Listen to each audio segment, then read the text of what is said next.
Test करते हैं।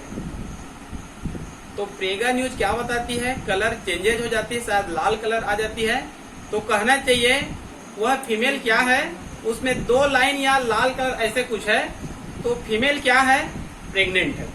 यदि फीमेल कहने की प्रेग्नेंट नहीं है तो ये प्लेसेंटा इस हार्मोन का निर्माण नहीं करेगी, और जब प्रेगा न्यूज में हम लोग टेस्ट करेंगे तो वहां फिर कोई भी पॉजिटिव नहीं आएगा। क्लियर? तो गर्भधारण का पता किससे चलता है, प्लेसेंटा से ही 30 दिन बाद यह हार्मोन का निर्माण करना प्रारंभ कर देती है, या और ये हार्मोन यूरिन के साथ में बाहर निकलती है। तो चूंकि ये हार्मोन यूरिन में रहती है, टेस्ट करेंगे पॉजिटिव मतलब गर्भधारण है, निगेटिव मतलब गर्भधारण नहीं है। तो प्लेसेंटा समझ में आया, मतलब भ्रूण और गर्भाशय दोनों एक कनेक्शन की सहायता से जुड़ी हुई पाई जाती है, उसी को क्या कहा जाता है, प्लेसेंटा। और इस प्लेसेंटा से ही कहना है कि भ्रूण का क्या होता है, पोषण होता है। क्या क्या कार्य करता है, देखिए ये प्लेसेंटा भ्रूण को न्यूट्रिशन भी प्रदान करती है, रेस्पिरेशन भी प्रदान करती है, एक्सक्रीशन भी प्रदान करती है, उत्सर्जन, और आगे ब्लड सर्कुलेटरी सिस्टम भी कार्य करती है। मतलब भ्रूण का संपूर्ण पोषण किससे होगा, प्लेसेंटा से होगा। न्यूट्रिशन भी होगा, रेस्पिरेशन भी होगा, एक्सक्रीशन भी होगा, और ब्लड सर्कुलेटरी सिस्टम भी होगा। ये सब कार्य किससे होगा, जब भ्रूण 4, 5, 6, 7, 8, 9 माह की होती है तब किससे होगा जी, प्लेसेंटा से होगा। क्लियर? मानव की एक विशेषता है, मैमल की एक और विशेषता है, चित्र में देखेंगे उसमें मानव में 3 या 4 अतिरिक्त लेयर पाई जाती है। ये जो कहने की गर्भाशय है ना, यहीं पर देखेंगे पुस्तक के चित्र में है, यहाँ पर 3-4 अतिरिक्त लेयर पाई जाती है। इस लेयर को हम लोग कहते हैं, इसको भी याद रख लेंगे, इसको भी पूछा जाता है नीट में। इस लेयर को कहा जाता है एक्स्ट्रा एम्ब्रायोनिक लेयर। इस लेयर को क्या कहा जाता है, एक्स्ट्रा एम्ब्रायोनिक लेयर। हिंदी में क्या कहेंगे, अतिरिक्त भ्रूणीय झिल्ली, अतिरिक्त भ्रूणीय झिल्ली, एक्स्ट्रा एम्ब्रायोनिक मेम्ब्रेन या लेयर, एक्स्ट्रा एम्ब्रायोनिक लेयर या मेम्ब्रेन। हिंदी में क्या कहेंगे इसको, अतिरिक्त भ्रूणीय झिल्ली। तो 4 अतिरिक्त लेयर होती है, जिसमें तो एक तो असोसी होता है। तो चारों को मैं नाम को पहले लिख देता हूं। पहला है यॉर्क सैक, क्लियर? दूसरा है एमनियन, तीसरा है कोरियन, और चौथा है एलेंटोइस। 4 लेयर याद रख लेंगे। चारों लेयर क्या है जी, एक्स्ट्रा एम्ब्रायोनिक मेम्ब्रेन। पहला है यॉर्क सैक, दूसरा है एमनियन, तीसरा है कोरियन, और चौथा है एलेंटोइस। क्लियर? ये जो यॉर्क सैक है, YOL के यॉर्क सैक, ये मानव में अवशेषी होती है, तो इसका कोई कार्य नहीं है। मानव में क्या होती है, अवशेषी, तो इसका कोई कार्य नहीं है। एमनियन का कार्य याद रख लेंगे आप लोग। एमनियन का कार्य होता है ड्राई, मतलब शुष्कन से बचाना, भ्रूण को शुष्कन से बचाना, और दूसरा काम होता है भ्रूण को प्रोटेक्शन प्रदान करना, भ्रूण को प्रोटेक्शन प्रदान करना। कोरियन का कार्य होता है प्रोटेक्शन और न्यूट्रिशन। कोरियन का कार्य होता है प्रोटेक्शन और न्यूट्रिशन। एलेंटोइस का कार्य होता है nutrition, respiration, excretion. Clear? Yolk sac तो कहने चाहिए वेस्टिजियल है, अवशेषी है, उसका कोई कार्य नहीं है मानव में। एमनियन का कार्य आप लोग याद रख लेंगे, ड्राई, मतलब भ्रूण को शुष्कन से बचाती है, और दूसरा है प्रोटेक्शन। कोरियन का पहला कार्य है प्रोटेक्शन, और दूसरा कार्य है न्यूट्रिशन। एलेंटोइस, इसको कई बार कहना चाहिए नीट में या MP PMT में कई बार पहले पूछा गया है, एलेंटोइस का क्या कार्य है। तो ये लगभग ये 3 कार्य करती है, मतलब भ्रूण को न्यूट्रिशन, रेस्पिरेशन, एक्सक्रेशन। ठीक है? तो इस बीच में भ्रूण का पोषण प्लेसेंटा से होगा और एक्स्ट्रा एम्ब्रायोनिक मेम्ब्रेन से होगा। इतना समझ में आ गया भ्रूण का पोषण। क्लियर? ये चित्र भी क्लियर हो गया, यहाँ तक गेस्टुला तक तो क्लियर हो गया है। इसके बाद जो गेस्टुला में अगला चित्र ऐसे बनेगा, अगला चित्र ऐसे बनेगा, अगला चित्र ऐसे बनेगा और अगला चित्र ऐसे बनेगा। ये 9वें माह का चित्र है, मतलब भ्रूण पूर्ण रूप से बन गया है और इन सब की सहायता से क्या मिल रहा है, उसको पोषण मिल रहा है। ठीक है जी। अब 9 माह हो गया, 280 दिन लगभग होने वाला है। तब अंत में क्या होगा?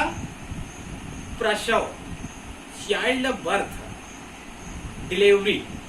ठीक है जी। अब इसको डिलीवरी कहिए, चाहे चाइल्ड बर्थ कहिए, चाहे इसको प्रसव कहिए। ठीक है।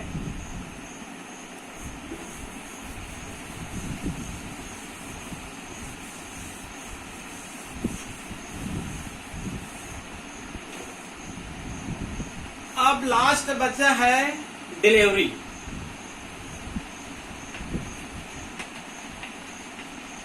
ठीक है, इसको दूसरा शब्द चाइल्ड बर्थ भी कहते हैं। हिंदी में इसको कहना चाहिए प्रसव भी कहा जाता है। ठीक है, तो कहना चाहिए हमको पहले से पता है, मानव में कहना चाहिए गर्भधारण काल कितने दिनों की होती है? 280 दिन के। ठीक है। जैसे ही 9 माह होती है, चाइल्ड मतलब भ्रूण चाहे फीटस, ये जन्म के लिए क्या है? ये तैयार है। तो यहाँ पर कहना चाहिए 2 हार्मोन बनेंगे। कितने हार्मोन बनेंगे? 2 हार्मोन जिम्मेदार। इसको पिछले साल पूछा गया था। चाइल्ड बर्थ के लिए 2 जिम्मेदार हार्मोनों का केवल नाम बताइए। ठीक है, तो 2 हार्मोनों का नाम आप लोग याद कर लीजिए। पहला हार्मोन का नाम होता है ऑक्सीटोसिन।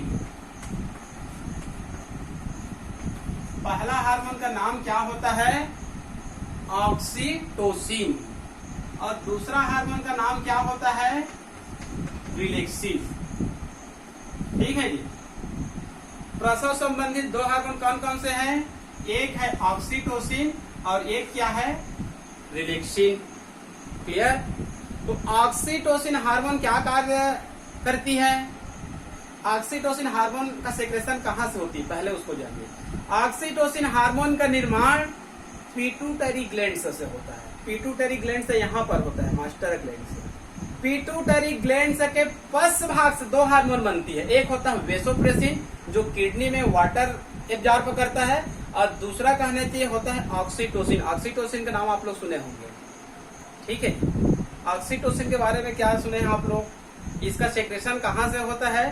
पिट्यूटरी ग्लैंड के पश्च भाग से। लेकिन इसका आप लोग एक सामान्य नाम सुने होंगे, कई बार कहना चाहिए, जो गोपालक होता है, मतलब गाय पालने वाले होते हैं। ठीक है, जब उसकी गाय या भैंस जब दूध देना क्या कर देती है? बंद कर देती है। जब उसके बछड़े बड़े हो जाते हैं तो दूध देना क्या कर देती है? बंद कर देती है। तो जो कहना चाहिए गोपालक होता है, ऑक्सीटोसिन का क्या लगाता है? इंजेक्शन लगाता है। तो उस इंजेक्शन की सहायता से जो भी कहने चाहिए, जो गाय होती है, जो भैंस होती है, क्या देना प्रारंभ कर देती है? दूध देना प्रारंभ कर देती है।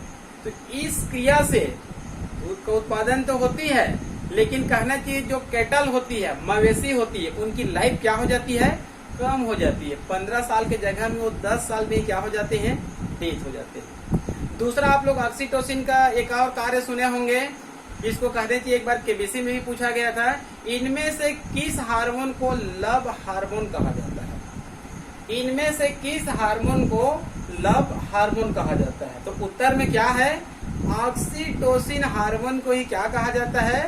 लव हार्मोन, प्यार करने वाली हार्मोन। क्योंकि जब माँ डिलीवरी के बाद, प्रसव के बाद ऑक्सीटोसिन हार्मोन की कारण ही माँ में कहना चाहिए दूध का क्या होती है? सेक्रेशन होती है। यदि ऑक्सीटोसिन नहीं बनेंगे, दूसरा एक और हार्मोन होती है प्रोलेक्टिन। ठीक है, लेकिन मुख्य रूप से जिम्मेदार कौन है? ऑक्सीटोसिन। तो प्रसव के बाद माँ के शरीर में किसका सेक्रेशन होती रहती है? ऑक्सीटोसिन। तो ऑक्सीटोसिन सेक्रेशन होती है तो मिल्क का क्या होती है? सेक्रेशन, जो बच्चे के लिए क्या होती है? न्यूट्रिशन होती है। यदि ऑक्सीटोसिन का निर्माण नहीं होगा तो दूध का सेक्रेशन नहीं होगा। तो इस ऑक्सीटोसिन के कारण ही कहना चाहिए माँ अपने बच्चे को क्या करती है? प्यार करती है, जिसके कारण इस ऑक्सीटोसिन का दूसरा नाम क्या होता है, लव या लव हार्मोन। क्लियर? ये वही ऑक्सीटोसिन है, यहाँ से बनती है फीमेल में और यहाँ से सेक्रेशन होने के बाद ब्लड सर्कुलेशन के माध्यम से फीमेल के कहाँ पहुंच जाती है, यूटेरस में। कहाँ पहुंच जाती है, यूटेरस में। और इस यूटेरस में क्या होती है, अनैच्छिक पेशियां। क्या होती है, अनैच्छिक पेशियां। तो ऑक्सीटोसिन हार्मोन इस अनैच्छिक पेशियों में क्या पैदा करता है, संकुचन। क्या पैदा करेगा, संकुचन। मतलब जो बड़ी है उसमें संकुचन पैदा करेगा, मतलब ऐसे संकुचन करेगा। तो गर्भाशय जो बड़ी है वो क्या होती जाती है, छोटी होती जाती है। जब ये ऐसे संकुचन होगा इस प्रकार से,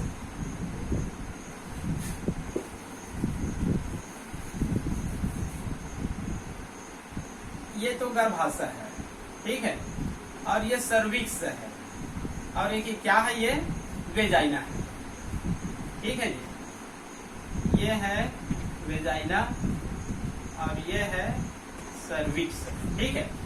अब ये कहना चाहिए ये अनैच्छिक पेशियां क्या होगा, संकुचित होगा, तो दबाव पड़ेगा, ठीक है। तो दबाव पड़ेगा तो ये भ्रूण कहाँ जाएगा, चाइल्ड कहाँ जाएगा, इधर वेजाइना है, इधर जाने का क्या करेगा, कोशिश करेगा। इस बीच एक और हार्मोन बनती है, रिलैक्सिन। इस बीच एक और हार्मोन बनती है, रिलैक्सिन। रिलैक्सिन हार्मोन का निर्माण किससे होती है, प्लेसेंटा। अभी जस्ट आप लोग को मैं प्लेसेंटा बताया था। प्लेसेंटा ही भ्रूण का क्या करती है, पोषण करती है, और प्लेसेंटा ही किसका सेक्रेशन करती है, रिलैक्सिन नामक हार्मोन का। ऑक्सीटोसिन तो स्रावित होती है पिट्यूटरी ग्लैंड से, और रिलैक्सिन हार्मोन किससे स्रावित होती है, प्लेसेंटा से। तो प्लेसेंटा हार्मोन क्या कार्य करती है, ये जैसे ही संकुचित करती है तो रिलैक्सिन का तुरंत कहने की सेक्रेशन होती है, और ये वेजाइनल मार्ग को क्या कर देती है, गीली कर देती है। वेजाइनल मार्ग को क्या कर देती है, फैला देती है। इसी समय फीमेल में यहाँ पर कुछ बोन होती है, ये जो पेल्विक गर्डल है यहाँ पर बोन होती है, उस बोन को कहा जाता है प्यूबिस। क्या कहा जाता है, प्यूबिस। इस प्यूबिस नामक बोन को चौड़ी कर देती है। रिलैक्सिन का दो कार्य होता है, प्यूबिस नामक जो बोन होता है उसको क्या कर देती है, फैलाकर चौड़ी कर देती है, और वेजाइना को भी क्या कर देती है, फैला देती है, जिसके कारण आसानी से क्या हो जाती है, प्रसव हो जाती है। ये कहना चाहिए संकुचन, जिससे दबाव पड़ेगा, और दूसरा रिलैक्सिन प्यूबिस नामक बोन को कहना चाहिए फैला देती है, और योनि मार्ग को क्या कर देती है, ढीली कर देती है, जिससे आसानी से क्या हो जाती है, डिलीवरी हो जाती है। इतना क्लियर, ठीक है जी। अब तो कहना चाहिए डिलीवरी भी हो गया। अब कहना चाहिए जो पुरानी सिलेबस है उसमें इस चैप्टर के बाद अगला चैप्टर क्या था, ग्रोथ, GROWTH। क्योंकि भ्रूण का कहना चाहिए तो डिलीवरी हो गया है, चाइल्ड बन गया है, तो चाइल्ड का कहना चाहिए जैसे ही प्रसव होगा, इस कहना चाहिए चाइल्ड का क्या होगा, अब ग्रोथ होगा, विकास होगा। लेकिन नई पुस्तक में इस चैप्टर को क्या कर दिया गया है, हटा दिया गया है। तो आगे का अध्ययन हमको नहीं करना है। जैसे थोड़ा सा आप लोग को बता देता हूँ, जैसे ये चाइल्ड बनती है प्रसव के बाद, ये कहना चाहिए छोटा सा होता है, लेकिन 1 माह बाद देखेंगे तो बड़ी हो जाती है, 6 माह बाद देखेंगे तो बड़ी हो जाती है, 1 साल बाद देखेंगे तो बड़ी हो जाती है, 5 साल बाद देखेंगे तो क्या हो जाती है, बड़ी हो जाती है। तो बड़ी क्यों होती है, क्योंकि उनके शरीर में क्या होती है, ग्रोथ। और ग्रोथ क्यों होती है, इनके शरीर में क्या होगा, सेल डिवीजन, समसूत्री विभाजन। तो 1 से 2, 2 से 4, 4 से 8, 8 से 16, 16 से 32, 32 मतलब गुणित क्रम में बढ़ती जाती है। और सेल से क्या बन गया है, टिश्यू, टिश्यू से आर्गन, आर्गन से आर्गन सिस्टम, आर्गन सिस्टम से एनिमल बॉडी तो बन गया है। तो उसमें लगातार सेल डिवीजन होता रहेगा, सेल डिवीजन होता रहेगा, और आगे चलकर cell elongation, cell division, cell elongation, cell differentiation और सेल डेथ। क्लियर। उसके बाद पुरानी सिलेबस में इसी के अंतर्गत था एक एजिंग, इसी के अंतर्गत था एजिंग वैता। ये नई सिलेबस में नहीं है। एजिंग वैता, वैता एजिंग किसको कहा गया है, भ्रूण की उत्पत्ति से लेकर उसके अंतिम समय तक अध्ययन करना, भ्रूण की उत्पत्ति से लेकर उनके मृत्यु तक की समय का अध्ययन करना क्या कहलाता है? एजिंग। अतः जीव विज्ञान की वह शाखा जिसके अंतर्गत बुढ़ापे का अध्ययन किया जाता है एजिंग या फिर जीरेंटोलॉजी कहलाता है। जीव विज्ञान की वह शाखा जिसके अंतर्गत बुढ़ापे का अध्ययन किया जाता है क्या कहलाता है? जीरेंटोलॉजी। और जीव विज्ञान की वह शाखा जिसमें भ्रूण की उत्पत्ति से लेकर मृत्यु तक की अध्ययन किया जाता है क्या कहलाता है? एजिंग। ये दोनों चैप्टर नई सिलेबस में नहीं है, ठीक है। तो ये आज का हो गया मानव में भ्रूणीय विकास। इसको मैं डबल पढ़ाकर YouTube में अपलोड कर रहा हूँ क्योंकि मेरे कुछ छात्रों से, कुछ टीचरों का शिकायत आया था कि ये वीडियो अच्छी से नहीं दिख रहा है। तो आप लोगों के लिए मैं ये डबल पढ़ाया हूँ और इसको फिर अपलोड कर रहा हूँ। तो आप लोग मेरे जो YouTube चैनल है बायोलॉजी क्लास प्रमोद यादव, उसको आप लोग अनिवार्य रूप से देखें, ठीक है जी। तब तक आज तक के लिए केवल इतना ही।